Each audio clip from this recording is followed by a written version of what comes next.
Panorama group, जो सोचता है वो करता है। आपके अपने सपनों का आशियाना।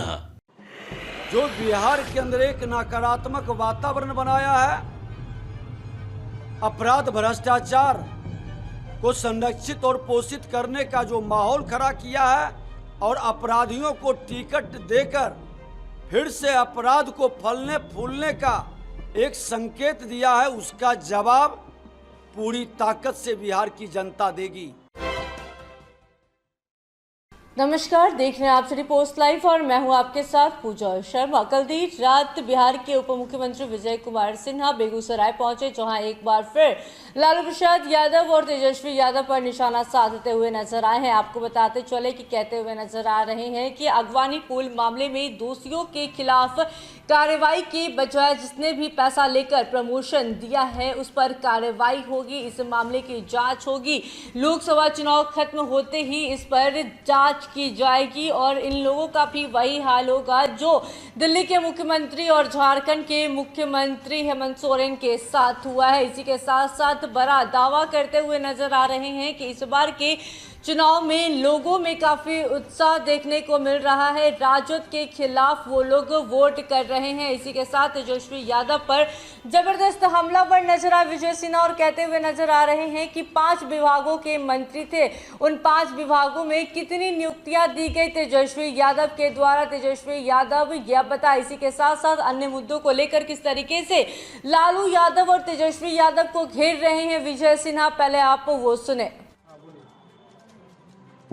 बिहार के अंदर जो उत्साह दिखाई पड़ रहा है, आज माननीय मुख्यमंत्री जी का सुजगढ़ा मानिकपुर में था, फिर खगड़िया के अंदर हमने कई गांव का दौरा किया और बेगूसराय के अंदर भी देख रहे हैं कि जो लोगों का उत्साह है वो कहीं न कहीं बिहार के उस अराजकता को, जो बिहार के अंदर एक नकारात्मक वातावरण बनाया है, अपराध भ्रष्टाचार को संरक्षित और पोषित करने का जो माहौल खड़ा किया है और अपराधियों को टिकट देकर फिर से अपराध को फलने फूलने का एक संकेत दिया है, उसका जवाब पूरी ताकत से बिहार की जनता देगी। और राजद की मानसिकता आज जंगल राज का 18 वर्ष सुशासन का और 15 वर्ष जंगल राज के इसके बाद भी नहीं बदला। ये मानसिकता का जवाब बिहार की जनता अपने वोट के माध्यम से देगा। उस व्यक्ति को जो बरबोले पिता के बरबोले पुत्र बनकर झूठ की भरम की वातावरण बना रहे थे, जिन्होंने कहा था कि हम नियुक्ति के लिए चिंतित हैं, रोजगार के लिए चिंतित हैं। अरे आपके जैसे लोगों के कारनामा से बिहार के लोग बेरोजगार हो गया। 5 विभाग के मंत्री बनने के बाद पथ निर्माण मंत्री भी थे और आज मेरे पास सेवा का अवसर मिला है, एक भी नियुक्ति नहीं कर पाया।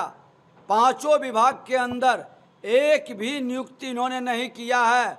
और ये अगवानी पुल में जो गड़बड़ी की है, जिस पर कार्रवाई होनी चाहिए थी, उस अगवानी पुल में माल्य के नीपा पोती का लोगों ने शिकायत किया है, उसकी उच्च स्तरीय हम जांच करेंगे।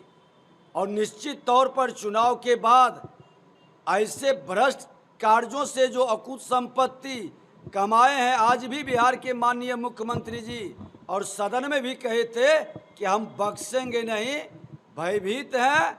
और इनका भी वही दशा होगा जो दिल्ली के मुख्यमंत्री और झारखंड के मुख्यमंत्री का हुआ है। जिसने जनता की गाढ़ी कमाई लूटी है उसकी दुर्दशा तय है।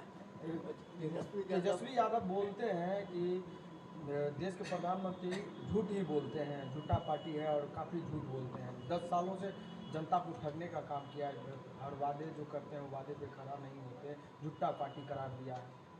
ये अब इनके बारे में हमारे धर्म ग्रंथों और सांस्कृतिक विरासत का सम्मान करते हैं। लोग कहते हैं कि राजा हरिश्चंद्र के खानदान से ये हैं।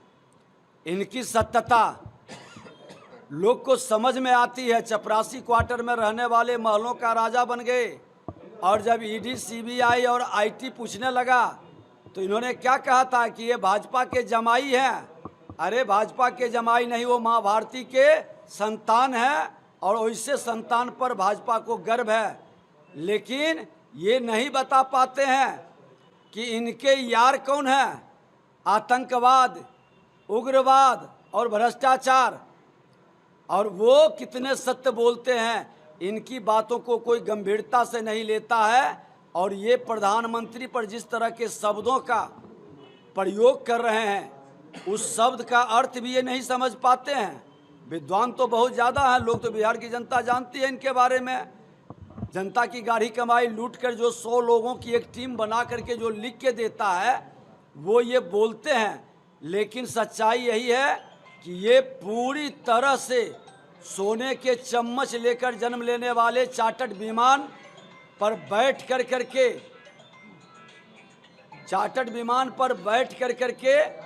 ये केक खाने वाले लोग हैं और बिहार की जनता को भरमाते हैं। पूरी तरह से असत्य बात करने का, भ्रमित करने का, संविधान पर, असंवैधानिक संस्था पर चोट करने वाले लोग कुछ भी बोल सकते हैं, क्योंकि शब्दों की मर्यादा इनके पास नहीं है। क्या तेजस्वी के कार्यकाल की जांच कराए अन्य की बात मुख्यमंत्री ने भी आज कहा है, क्या कहेंगे? निश्चित तौर पर मैं अपने विभाग के अंदर उन तमाम भ्रष्ट कार्य का, अगवानी पुल के मामला का जांच कराऊंगा जिसको इन्होंने प्रमोशन दिया और जिन लोगों को इन्होंने प्रभावित हो करके बचाने का खेल खेला है, ऐसे भ्रष्ट लोग बख्शे नहीं जाएंगे। पैसे की अकूत संपत्ति बनाने का, कमाने का, और मुख्यमंत्री ने कहा कि बहुत गड़बड़ किया है, तो वो सब आज देखें कि पीएचईडी विभाग के अंदर 1100 टेंडर हमने एक बार में रद्द करने का आदेश दिया है। आज बालू माफिया पर पूरी तरह से शिकंजा कसने का हमने आदेश दिया है। चुनाव बाद ये इसका असर भी दिखाई पड़ेगा लोगों को। लालू प्रसाद यादव और तेजस्वी यादव को किस तरीके से घेरते हुए नजर आ रहे थे बिहार के उप मुख्यमंत्री विजय कुमार सिन्हा, सुना आपने। साथ ही साथ उन्होंने कह दिया कि अब इन लोगों की राजनीति नहीं चलने वाली है, इनकी जो मर्यादा है भाषा की वो अब टूटती हुई जा रही है। इसी के साथ साथ सीबीआई, ईडी की जांच एजेंसियों को लेकर भी बड़ा बयान देते हुए नजर आए और कहते हुए नजर आए कि सीबीआई, ईडी के द्वारा जो पूछताछ की जाती है इन लोगों से, तो ये लोग कहते हैं कि भाजपा की जमाई है क्या ये लोग। इस पर हम कहते हैं कि हमें गर्व है, वो भारत माता के संतान है। इसी के साथ साथ अन्य मुद्दों को लेकर किस तरीके से विजय सिन्हा घेरते हुए नजर आ रहे थे तेजस्वी यादव और लालू प्रसाद यादव को, सुना आपने। तो फिलहाल इस खबर में बस इतना ही। तमाम जानकारी के लिए बने रहे सिटी पोस्ट लाइव के साथ। इस वीडियो को लाइक करें, शेयर करें और चैनल को सब्सक्राइब करना बिल्कुल ना भूलें। धन्यवाद।